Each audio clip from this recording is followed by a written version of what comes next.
Hey, here comes the rooster. Yeah.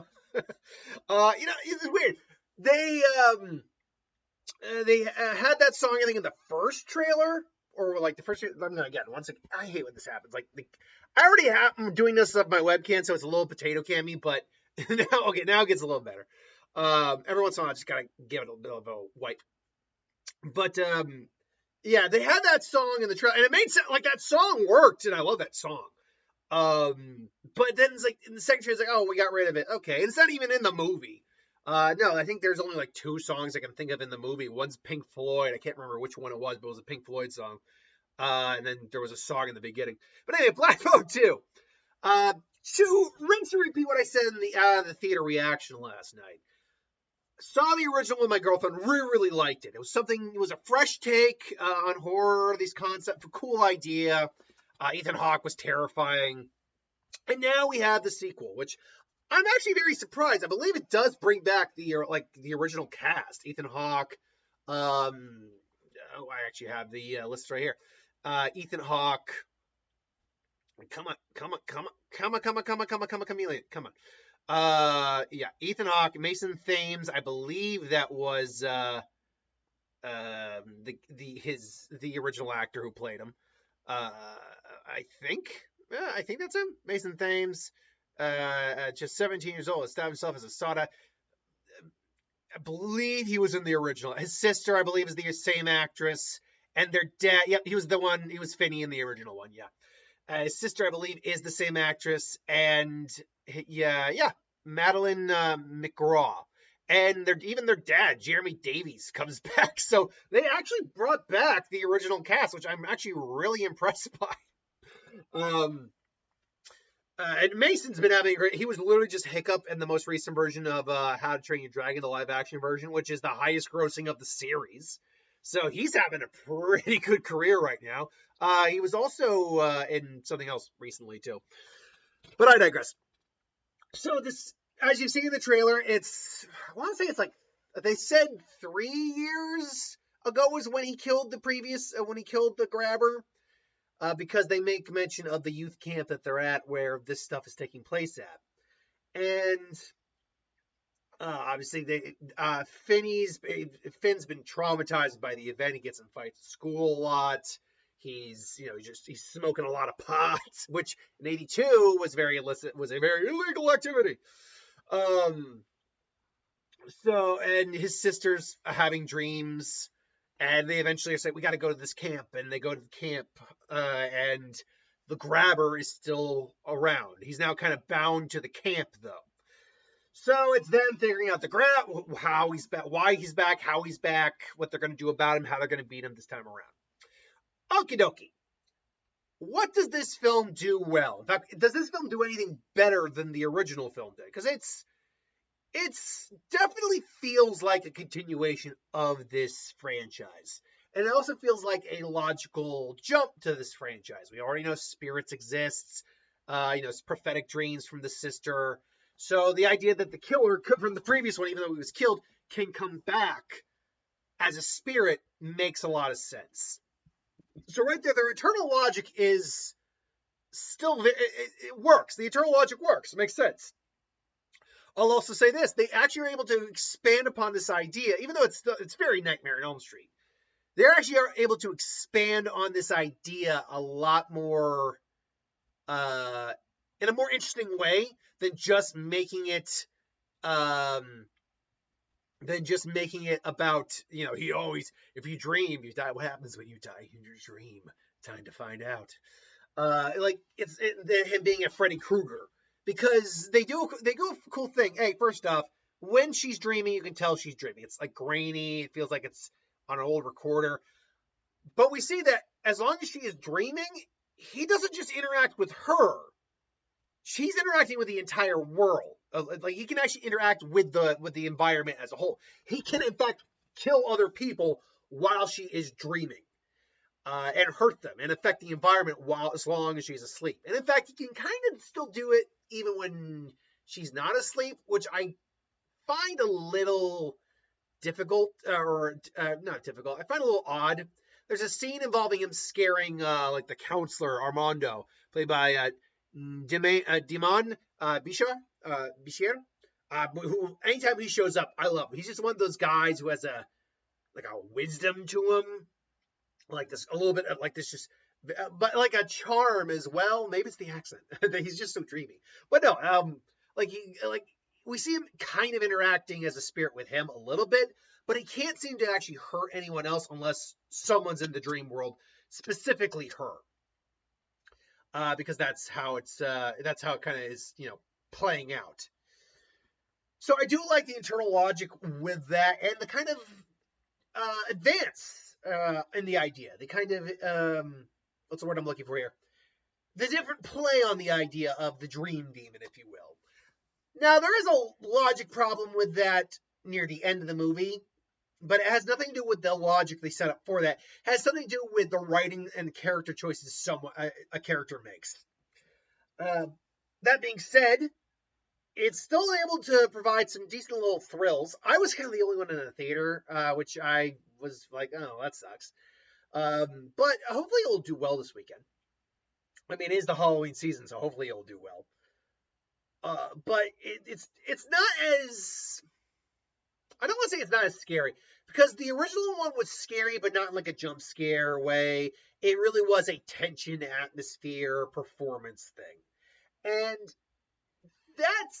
you do get that here. Definitely the tension, the atmosphere, the vibe. But they are also now going for a little bit more shock over the awe, if you will. There's definitely more gore. In fact, we see, because the whole idea is there's 3 kids went missing and were killed, and it's revealed he was the one who did it. It was like his first kills. We see some of the kills that happen. Not all of them, but we see some of them. I will say this, it's a little rough watching little kids, like little 10-year-olds or whatever, or like 11-year-olds get killed. Like, but that being said, I mean, I appreciate it. But that being said, we see them also as spirits, as you see in the trailer. So they do some really gore, really kind of stuff with them. Like, wow, this is getting the job done. This is definitely getting the job done. And to that point, what else gets the job done is all the performances. Save for some line deliveries, everyone's doing a pretty good job. Mind you, there's also a couple that lives on the in the youth camp or near the youth camp where they're very much that the not good Christian. The person's like, "I'll pray for you." It's like, yeah, no, you're praying out of anger because they insulted you. Like the Karen Christian, and they get called out for that too, which I appreciate. But with that, and like Finn's good, like Finn's good, Madeline's good, Gwen's good.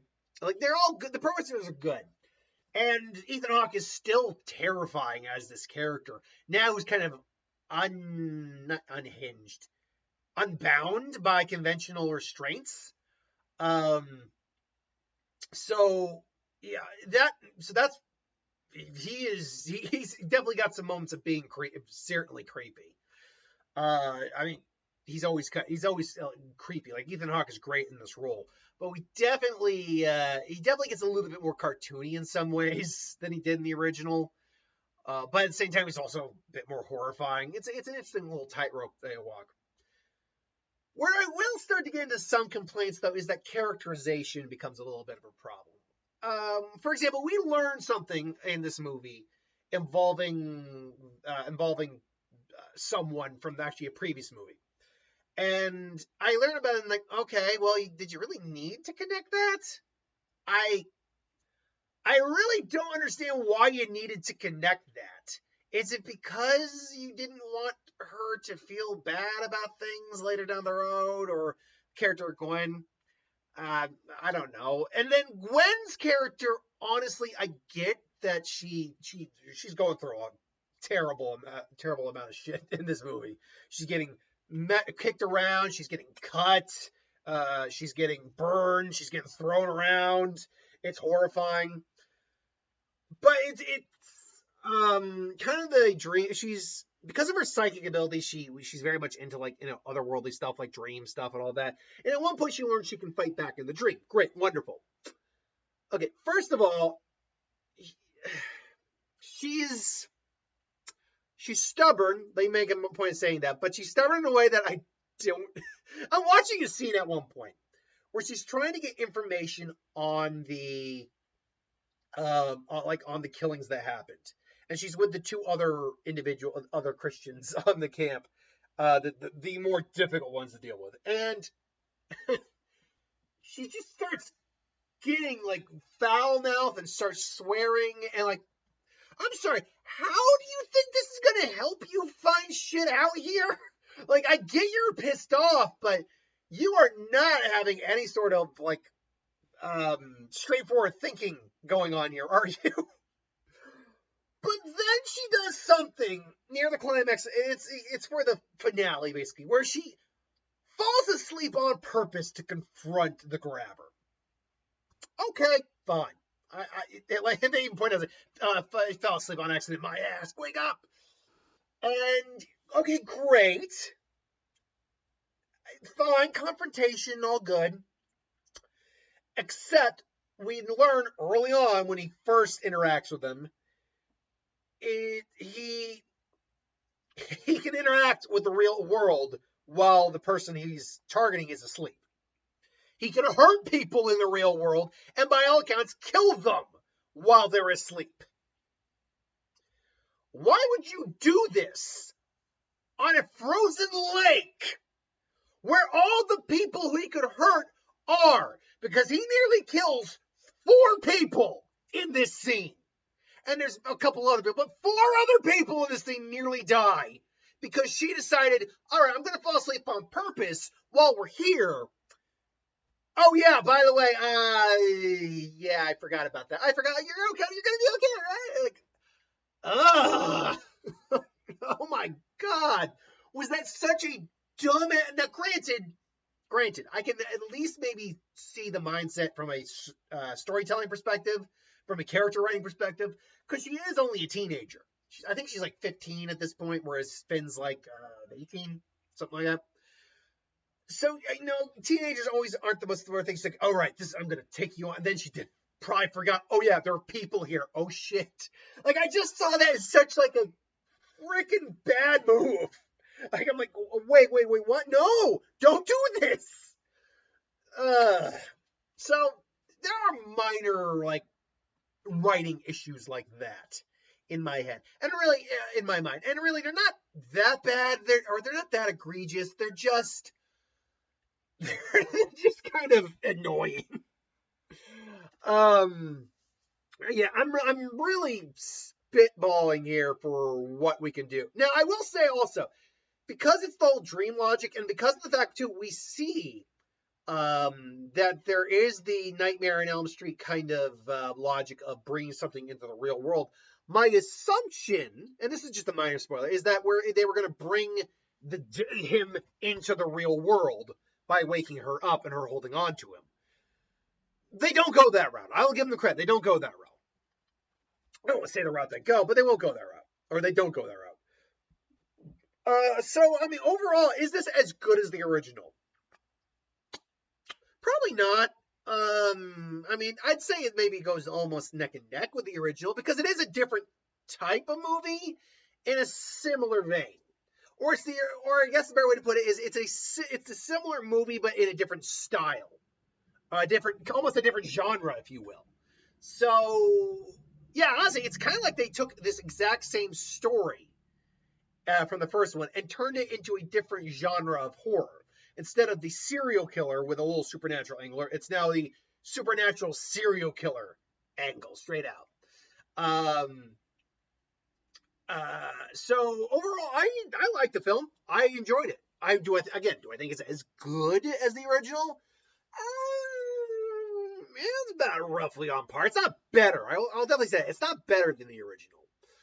But that said, I still liked it. If you're looking for a decent Halloween film to see this year, I might give it a shot. Otherwise, that's my thoughts. Thanks for watching. Hope you enjoyed. Like, comment, share, subscribe. In terms of trailers, what did we get? I think we got Predator Badlands, which I'm looking forward to that. Five Nights at Freddy's 2. That new one that weird one with Emma Stone and Jesse Plemons, where she is a CEO and these two are like, one of them is a conspiracy nut thinking she's an alien and kidnaps her. I'm like, so that's what that's about. That's interesting. I mean, if I get a chance, I'll give it a watch. But I would love for the revelation to be that she is in fact an alien that's just been living on Earth the whole time, being like, I'm a high-powered CEO, whatever, but I like my life. So yeah, so I think that would be funny if that actually turns out to be the case. He was right. He was just an asshole. Um, so yeah, that seems interesting. I know there was a Bride with Christian Bale and Maggie Gyllenhaal. We're getting that, I believe, next year. I think there was like one or two other trailers, but nothing that overly stood out in my head. So I don't know. Let me know what you think. Until then, thanks for watching. Hope you enjoyed, and I'll see you next time.